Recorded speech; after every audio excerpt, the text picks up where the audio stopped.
নমস্কার বন্ধুরা, আজকের রেসিপি কিন্তু ডিম কষা। তো দেখতেও যেমন লোভনীয় লাগছে, খেতেও কিন্তু দারুণ টেস্টি।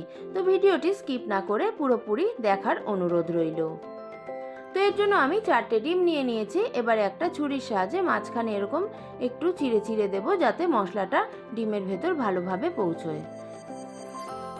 তো এখন আমি ডিমের মধ্যে পরিমাণ মতন হলুদ দিয়ে দেব, আর দিয়ে দেব পরিমাণ মতন নুন। এবারে কিন্তু আমি নুন হলুদ দিয়ে ডিমটাকে ভালোভাবে মাখিয়ে নেব। এখানে নিয়ে নিয়েছি আমি 2টো তেজপাতা, আর নিয়ে নিয়েছি গরম মশলা, দারচিনি, লবঙ্গ আর এলাচ, 2টো শুকনো লঙ্কা, আর নিয়েছি 2টো কাঁচা লঙ্কা, আর হাফ চামচ জিরে। আর এখানে নিয়ে নিয়েছি আমি একটা বড় পেঁয়াজ, এটাকে আমি কুচি করে কেটে নিয়েছি। আর একটা বড় পেঁয়াজ আমি কিন্তু মিক্সিতে পেস্ট করে নিয়েছি। আর এখানে একটা টমেটো, এটাকেও কিন্তু আমি পেস্ট করে নিয়েছি। এখন গ্যাসে আমি একটা কড়াই বসিয়ে দিয়েছি। কড়াইয়ে দিয়ে দেব পরিমাণ মতন সর্ষের তেল। সর্ষের তেলটা গরম হয়ে গেলে কিন্তু আমি নুন হলুদ মাখানো ডিমটা এর মধ্যে ছেড়ে দেব। এবারে কিন্তু উল্টে পাল্টে আমি ভালোভাবে ডিমটাকে ভেজে নেব। তো দেখুন আমার ডিম কিন্তু ভাজা হয়ে গেছে। এবারে আমি কিন্তু ডিমটাকে একটা পাত্রে তুলে নেব। আর ওই তেলেই দিয়ে দেব আমি 2টো শুকনো লঙ্কা, আর দিয়ে দেব 2টো তেজপাতা। এখন আমি গরম মশলা দিয়ে দেব। আমি কিন্তু এলাচের মুখটা একটু ফাটিয়ে দিয়েছি।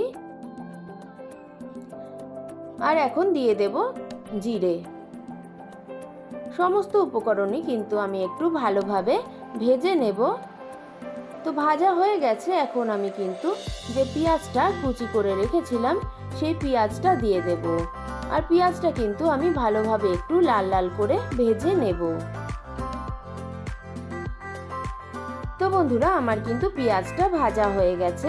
এই সময়ে আমি কিন্তু দিয়ে দেব যে পেঁয়াজটা বেটে আমি রেখেছিলাম, সেই পেঁয়াজটা এর মধ্যে দিয়ে দেব। একটু নেড়ে চেড়ে নেব। এখন আমি যে টমেটোটা বেটে রেখেছিলাম সেই টমেটোটাও আমি কিন্তু এর মধ্যে দিয়ে দেব, আর একটু নেড়ে চেড়ে নেব। এখন আমি এর মধ্যে কিছু রেগুলার মশলা মিশিয়ে নেব। নিয়ে নেব হাফ চামচ হলুদ গুঁড়ো, আর দিয়ে দেব হাফ চামচ নুন।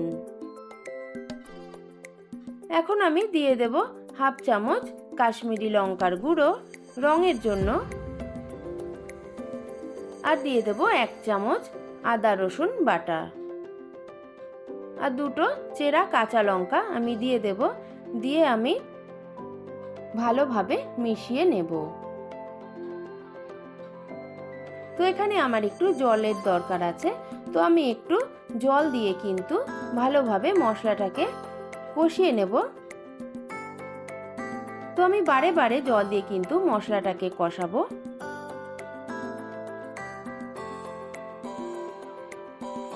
তো এখন আমি দিয়ে দেব 1 চামচ ধনের গুঁড়ো।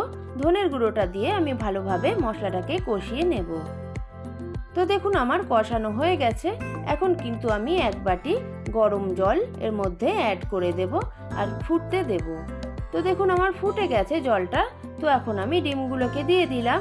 এবারে কিন্তু আমি 2টো কাঁচা লঙ্কাও আরও অ্যাড করে দিলাম।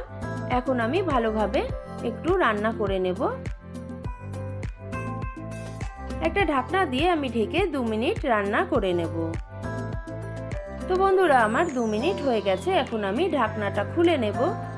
তো দেখুন কত সুন্দর তেল ছেড়ে দিয়েছে। একটু নেড়ে চেড়ে নেব।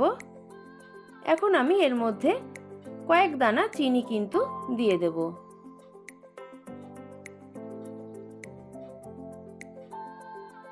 তো এখন আমি অ্যাড করে দেব কিছুটা ধনেপাতা আমি কুচি করে রেখেছিলাম, সেই ধনেপাতা কুচিটা আমি এর মধ্যে দিয়ে দেব। একটু নেড়ে চেড়ে আমি রান্নাটা কিন্তু শেষ করব অল্প একটু গরম মশলা গুঁড়ো অ্যাড করে। তো বন্ধুরা, তৈরি হয়ে গেল আমার ডিম কষা। তো আমার রেসিপি যদি ভালো লাগে অবশ্যই একটা লাইক কমেন্ট করে দেবেন। আর যারা নতুন বন্ধু তারা কিন্তু সাবস্ক্রাইব করে পাশে থাকবেন। আজ এই পর্যন্তই, দেখা হবে নেক্সট ভিডিওয়ে।